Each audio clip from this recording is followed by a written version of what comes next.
Di tengah upaya diplomasi yang masih terus berjalan, Iran memperingatkan bahwa Amerika Serikat sedang jatuh ke dalam perangkap strategis yang digali oleh rezim Zionis Israel. Kita akan membahasnya bersama pengamat Timur Tengah Hasibullah Satrawi dan nanti juga akan bergabung Kepala Staf Angkatan Laut 2018-2019 Ade Supandi. Kita sapa dulu, ada Mas Hasib. Mas Hasib, selamat malam. Selamat malam, Mas Iqbal. Oke, Mas Hasib berarti terus mengikuti perkembangan terkini ya. Kalau bisa dibilangkan hasil pertemuan dari Donald Trump dengan China kemarin tidak menghasilkan hasil ya, bahkan intinya tidak berhasil mengamankan dukungan terkait dengan Selat Hormuz. Nah, Anda melihat akan seperti apa ke depannya? Apalagi ini ada peringatan dari penasihat senior pemimpin revolusi Islam bahwa Amerika Serikat sebenarnya sedang jatuh ke dalam perangkap strategis yang digali oleh Israel. Menurut Anda, apakah dalam menentukan langkah selanjutnya Amerika Serikat masih mendengarkan pendapat dari Israel? Ya, terima kasih Mas Iqbal. Mungkin kata yang lebih kita gunakan bukan tidak memberikan hasil, tapi mungkin belum memberikan hasil dari pertemuan KTT di Beijing kemarin. Tapi apakah beberapa hari ke depan akan sama? Mari kita lihat bersama-sama. Nah, menjawab pertanyaan Mas Iqbal, apakah Amerika akan tetap percaya dengan Israel? Menurut saya ini memang menjadi sebuah teka-teki dan apa namanya ya, pembahasan ya. Dan sampai sekarang sifatnya masih sumber-sumber yang tidak formal dan tidak secara jelas menunjukkan siapa sumbernya. Tapi paling tidak ada dua yang selalu disampaikan, katakanlah pasang surut mengenai hubungan Israel dengan Amerika. Yang terbaru itu diberitakan bahwa Trump kembali menelpon Netanyahu dan konteksnya adalah ini sebagai sinyal bahwa Trump kemungkinan besar akan lebih mengutamakan dan mengambil opsi perang daripada opsi diplomasi. Mengingat telepon ini terjadi ketika proses diplomasi dengan Iran mencapai titik kebuntuan. Bahkan saya menyebutnya sebagai titik ketersumbatan yang sempurna. Kenapa saya menggunakan istilah titik ketersumbatan yang sempurna? Karena misalkan dalam perkembangan tadi pagi, itu tiba-tiba Amerika mengeluarkan 5 syarat, tadi telah disampaikan di pengantar, yang itu merupakan respon terhadap 5 prasyarat yang sebelumnya diberikan Iran.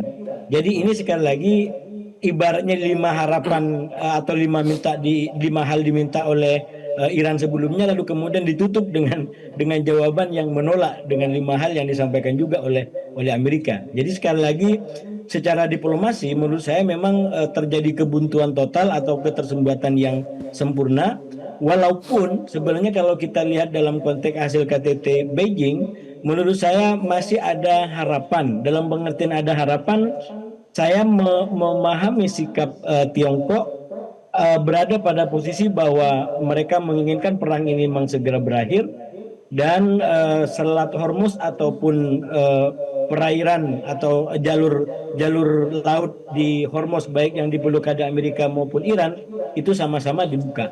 Saya menduga dengan keras itu adalah sikap prinsip yang dimiliki oleh Tiongkok, walaupun memang tidak katakanlah sedramatis seperti yang disampaikan oleh Trump, di mana kemudian seakan-akan sikapnya Tiongkok itu mendukung kerangka daripada sikapnya Trump selama ini. Yang mendahulukan yang pertama adalah agar nuklir itu didahulukan, diselesaikan, lalu kemudian yang berikutnya bisa menyusul. Tapi kalau kita lihat secara jernih, maka sebenarnya tanpa kehadiran katakanlah Trump di Beijing sekalipun, saya yakin kita baca bahwa Tiongkok sikapnya tetap mendukung agar ini dinormalisir kembali karena itu berkaitan dengan kepentingannya. Nah, persoalannya adalah saya membaca kenapa kok nggak langsung ditampakkan. Saya menduga bahwa itu bagian daripada cara Tiongkok untuk memberikan pesan kemandirian dan independensi kepada publik bahwa dia tidak dikooptasi oleh Amerika, bahwa dia tidak diintervensi oleh Amerika, dan kalaupun dia bersikap maka sikapnya sesuai dengan kepentingan dan nilai-nilai yang dia yakini. Nah, itulah kemudian saya mengatakan tadi, walaupun telat, apalagi ini telah disengaja misalkan, tetap ada harapan bahwa ini bisa ada progres. Nah, salah satu yang menurut saya bisa dijadikan petunjuk misalkan yang terbaru Iran sudah menunjuk Galibaf sebagai pejabat Iran yang khusus untuk menangani hubungan dengan Tiongkok. Nah, saya menduga ini juga nanti akan menjadi formula lebih besar dan lebih kuat tentang bagaimana Tiongkok bisa berperan dalam upaya tadi menghentikan perang ini yang kalau kata Kementerian Luar Negeri Tiongkok memang tidak semestinya terjadi dan tidak perlu diperpanjang lagi. Jadi itu Setidaknya itu sikap yang clear. ada langkah yang dilakukan ya dengan menunjuk Galibaf sebagai duta yang khusus untuk berhubungan dengan Tiongkok. Kita sudah bergabung dengan Kepala Staf Angkatan Laut 2018-2019 Ade Supandi. Pak Ade, selamat malam. Selamat malam, Mas Boloh juga selamat malam. Ya, Pak Ade. Pak Ade, jadi kendali atas Selat Hormuz ini kembali ditegaskan oleh Iran. Bahkan sepertinya ada pernyataan yang menyatakan soal mekanismenya sudah mulai diatur. Nanti bahkan kabel-kabel internet itu juga akan dikenakan biaya. Nah, Anda melihat langkah dari Iran ini, apakah akan menjadi pertimbangan tersendiri bagi Trump dalam menentukan langkah selanjutnya? Karena ancaman-ancaman sudah dikeluarkan, tapi agresi itu juga belum dilakukan. Sementara Iran juga menyatakan tidak akan gentar dengan apapun ancaman Amerika Serikat. Apakah kendali Selat Hormuz yang terus ditegaskan oleh Iran ini akan menjadi pertimbangan bagi Trump, Pak Ade? Kelihatannya sih kalau lihat dinamika sampai saat ini ya, perang narasi politik ini masih tetap mengemuka gitu kan. Kalau dilihat dengan fakta-fakta yang terjadi di lapangan, kelihatannya mungkin yang disampaikan oleh Pak Hasbullah tadi, saya kira kan narasi politik itu menjadi sangat kental dalam situasi media yang sangat masif saat ini gitu ya.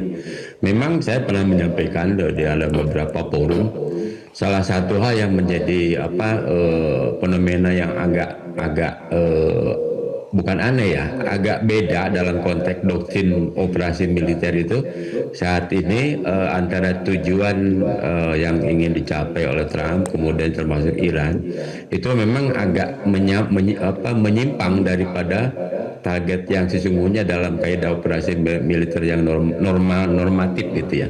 Sebagai contoh kan sebenarnya tujuannya itu adalah bagaimana meniadakan nuklir ya, yang kedua meniadakan rejim, yang ketiga berkaitan dengan menurunkan hegemoni pengaruh Iran regional ya.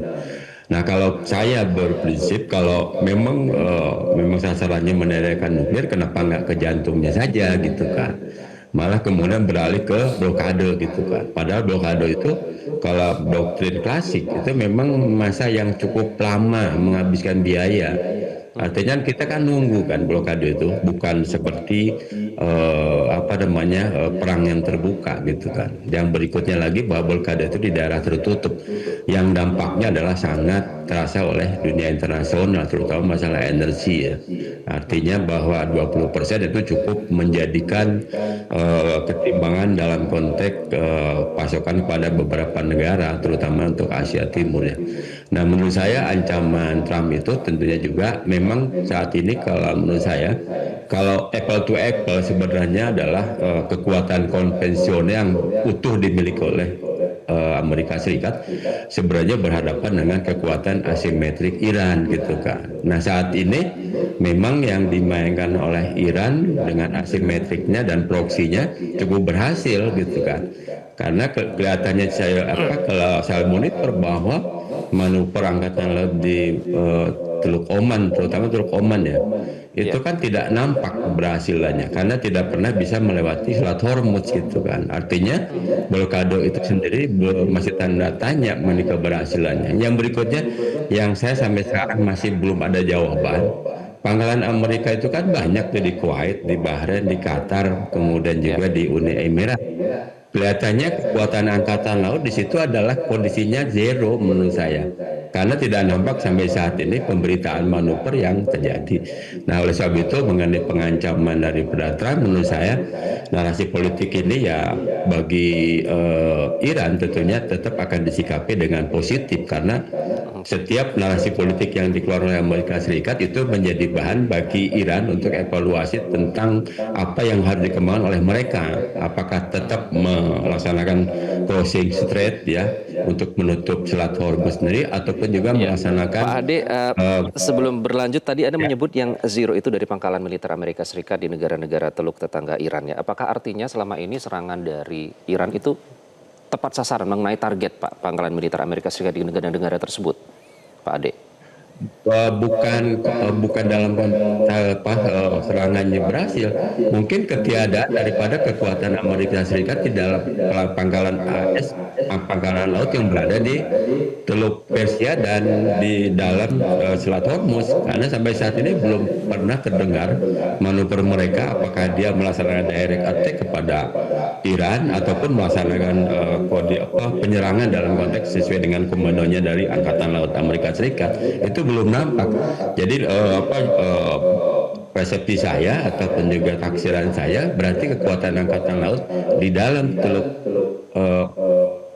Persia itu tidak ada gitu kan, sehingga memang ini juga beralasan bahwa sebelum terjadinya blokade dan penutupan selat itu kan semua kapal digeser ke Israel gitu kan untuk membantu pertahanan lewat laut di Israel. Apakah itu juga taktik Iran untuk menarik kekuatan Angkatan Laut Amerika Serikat untuk membantu di pesisirnya Israel gitu. Nah, berkaitan dengan pengancaman ini menurut saya itu tadi yang saya sampaikan bahwa itu menjadi satu evaluasi mungkin bagi Iran untuk mengembangkan apa yang dilakukan oleh Iran dengan taktik asimetriknya termasuk proksinya sendiri. Demikian. Oke. Mas Hasib, berulang kali ditegaskan oleh Iran bahwa apa yang dilakukan Iran di Selat Hormuz atas kendalinya itu adalah untuk keamanan nasional, untuk kepentingan rakyat. Karena ada potensi ada gangguan keamanan jika Selat Hormuz itu bisa diakses oleh semua, terutama oleh musuh ya. Nah, apakah menurut Anda itu yang membuat akhirnya Iran berani mengeluarkan pernyataan bahwa Selat Hormuz ini lebih penting dari bom atom?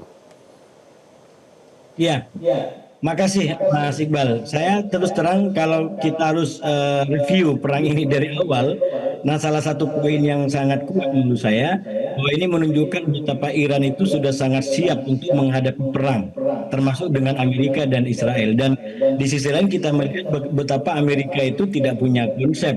Nah itu yang selalu saya bilang bahwa ini adalah perang yang diorder oleh Netanyahu, sehingga dari berbagai macam fakta-fakta lapangan terkonfirmasi tidak adanya kesiapan untuk mengikuti perang yang sedemikian dahsyat dan lalu kemudian Iran bisa mengontrol. Nah salah satu Iran bisa mengontrol adalah yaitu bagaimana Selat Hormuz kemudian menjadi front.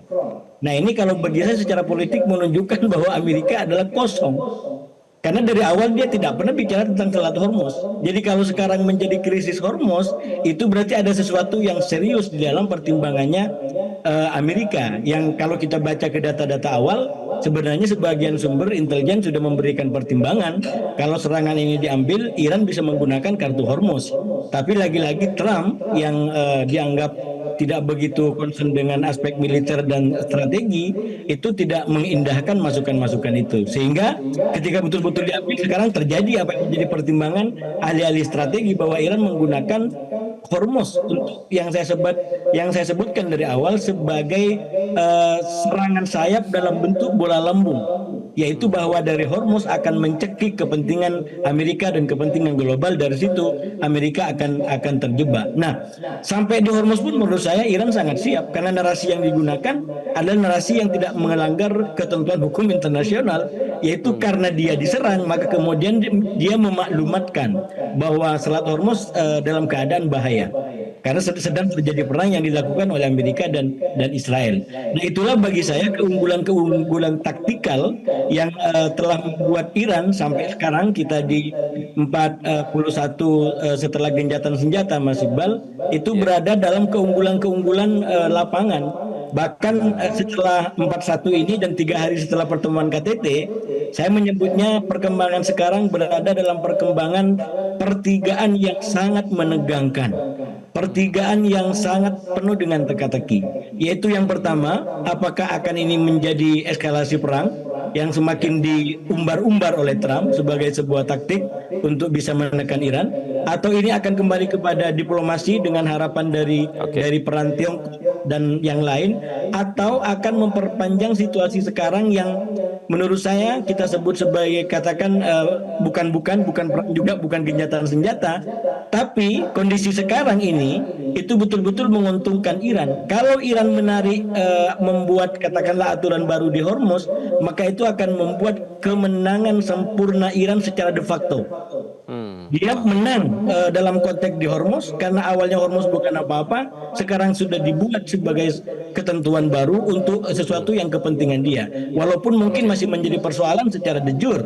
Dan itu yang saya bilang, walaupun kita baca betapa ini sangat efektif bagi Iran, tapi jangka panjang saya melihat Selat Hormuz itu bersifat limited.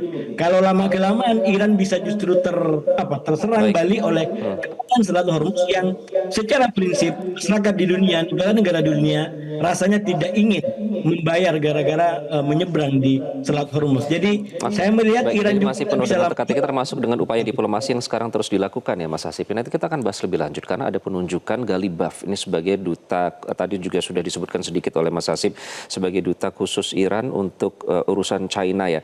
Nah dari awal kan salah satu sasaran dari Amerika Serikat katanya ingin pergantian rezim. Akhirnya pemimpin-pemimpin ini dibunuhi oleh Amerika Serikat. Namun kenyataannya sampai sekarang bukannya melemah, tapi justru perlawanan itu justru berkobar dan sampai sekarang belum bisa ditaklukkan begitu. Kita akan bahas lebih lanjut apakah ini akan mempengaruhi upaya diplomasi ke depannya. Tetaplah bersama kami di Prime Time News. Kita kembali lanjutkan perbincangan dengan Mas Hasip dan Pak Ade.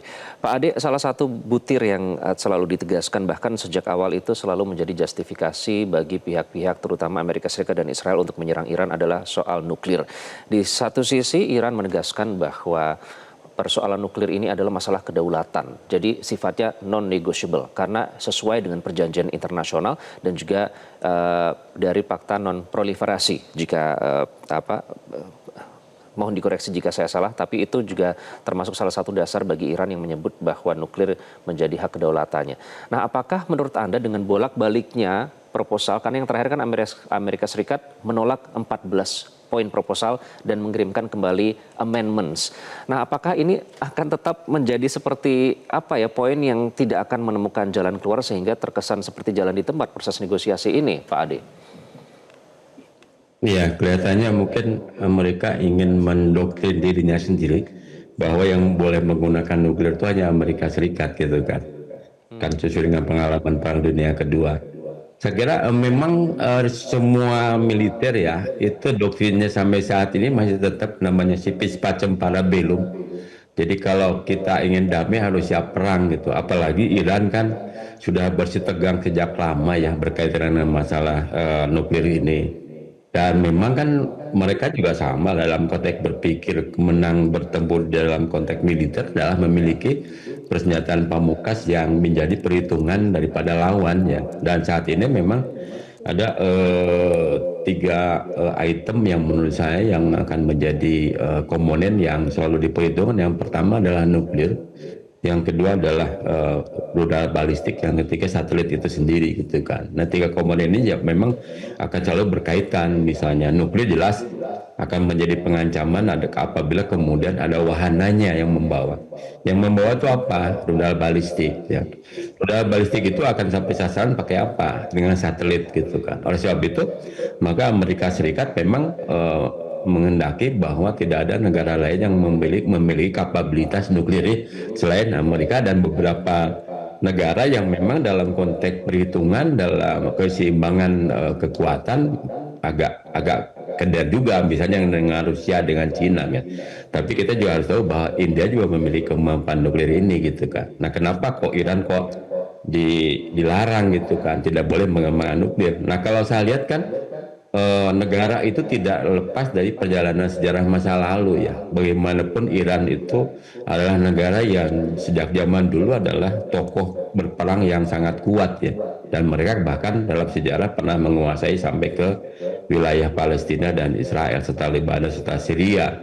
Sehingga karakter masa lalu itu menjadi perhitungan apabila memiliki kekuatan yang bisa sebagai multiplier effect, maka itu akan menjadi perhatian khususnya bagi Amerika Serikat yang sampai saat ini sebagai negara adik kuasa. Nah tentu saja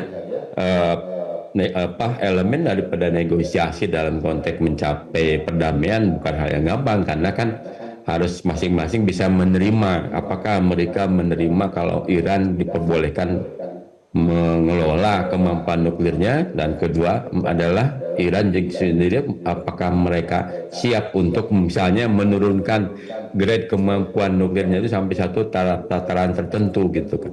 Kalau menurut saya pengembangan senjata nuklir itu selama tidak dalam bentuk transaksional dengan dunia komersial itu tetap akan menjadi rahasia. Sebagai contoh, kemampuan bertahanan Iran yang sampai saat ini memiliki rudal balistik yang cukup panjang, cukup banyak, itu juga tidak lepas dari masa di mana pada saat embargo Iran memproduksi peralatan tersebut, tentunya dengan bantuan dari asumsinya dengan Rusia dan Cina. Baik, gitu Pak kan. Ade. Nah, dan selanjutnya menurut saya bagaimana negosiasi kedua belah pihak dalam rangka masuk ke dalam meja perundingan tentunya adalah tergantung bagaimana menentukan tingkatan-tingkatan masing-masing keinginan daripada kedua belah pihak. Inginnya sih bagi negara lain seperti kita cepatnya damai, karena supaya tidak terlalu lama kita efisiensi bahan bakar kan gitu ya. Dan itu juga negara lain demikian. Oke, dan sebenarnya ada informasi bahwa jika Amerika Serikat meminta nol pengayaan dari Iran setidaknya selama 20 tahun, sebenarnya Iran disebut sudah paling tidak membuka peluang ya selama 3 sampai dengan 5 tahun. Artinya sebenarnya ada poin yang bisa dibahas dan didiskusikan bersama di situ. Mas Hasib, tapi soal sasaran Amerika Serikat yang disebut sejak awal, kenapa kok perang ini dimulai oleh Trump adalah yang selalu disebut-sebut adalah pergantian rezim. Itulah kenapa Ayatollah Ali Khamenei akhirnya dibunuh. Ali Larijani dibunuh. Tokoh-tokoh penting yang selama ini sebenarnya sangat berperan besar dalam proses negosiasi dan juga diplomasi. Nah, namun kenyataannya sampai sekarang Iran masih tetap teguh, dan yang selalu menjadi wajahnya adalah Menlu Abbas Araghchi. Nah, bagaimana Anda memandang keteguhan Iran ini meskipun berulang kali mendapatkan cobaan dengan dibunuhnya pimpinan-pimpinan, tapi dalam upaya diplomasi masih terus berjalan dan bahkan tidak mundur, tidak gentar sedikit pun dengan apapun ancaman yang dikeluarkan oleh Trump, Mas Hasib. Ya, itu yang kembali ke poin pertama saya tadi di awal, Mas Iqbal, bahwa Iran sebagai bangsa yang selama ini punya pengalaman perang dengan banyak negara, itu sudah menyiapkan diri sedemikian rupa menghadapi segala macam tantangan, terutama dari negara adidaya seperti Amerika dengan Israel, termasuk ketika katakanlah banyak pemimpinnya harus meninggal. Jadi kita melihat bagaimana sistem katakanlah kepemimpinan yang desentralistik yang dibangun gitu ya. Dan itu menurut saya kalau dikembalikan kepada folder yang sederhana tadi, kembali kepada kesalahan Trump dan Netanyahu di pasal awal di dalam membaca, menganalisis bagaimana Iran. Mungkin Iran selalu dianggap oleh Trump yang baru selesai daripada Venezuela itu akan mudah seperti Venezuela. Dan Netanyahu mungkin menganggap dia baru bikin Gaza babak belur, dia akan menganggap mudah untuk bikin Iran babak belur, apalagi baru perang 12 hari. Dan sekali lagi saya melihat berbagai macam kekalahan Amerika sekarang di tingkat lapangan menurut saya akibat daripada kesalahan kalkulasi di awal, terutama tentang katakanlah mau ganti rezim, lalu kemudian ingin menguasai Iran, bahkan termasuk dalam mengangkat menyanjung-nyanjung Galibab.